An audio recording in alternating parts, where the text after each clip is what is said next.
God gave the first two people a beautiful garden to call home. He gave them everything they needed, and he gave them a command. God said, "You may eat from any of the trees in the garden, except for one." The garden had a tree in it called the tree of the knowledge of good and evil.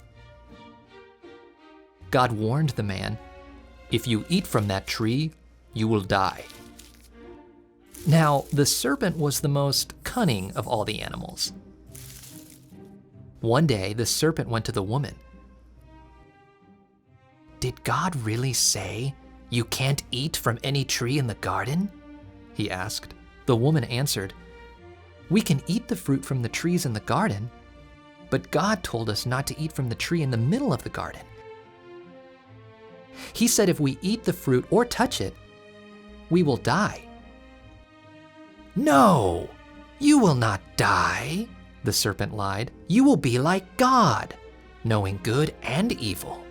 The woman looked at the fruit. It did look delicious, and she wanted to be wise. So she took some of the fruit and ate it. She also gave some to her husband, who was with her, and he ate it. Then their eyes were opened, and they knew that they were naked. So they sewed together fig leaves and made clothes for themselves. That evening, the man and his wife heard God walking in the garden. They hid among the trees. God called out to the man, "Where are you?"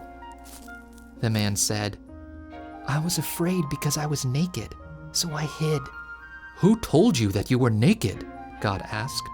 "Did you eat from the tree that I commanded you not to eat from?" The man blamed his wife. "She gave me some of the fruit from the tree, and I ate it," he said. The woman blamed the serpent. "He tricked me," she said. God said bad things would happen. Life would be hard and painful, all because of sin. But God promised that one of the woman's descendants would destroy the serpent. God made those first people, Adam and Eve, clothes out of animal skins and sent them out of the garden.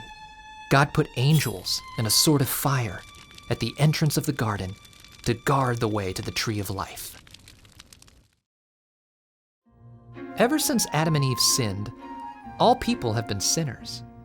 Our sin separates us from God, but God still loves us.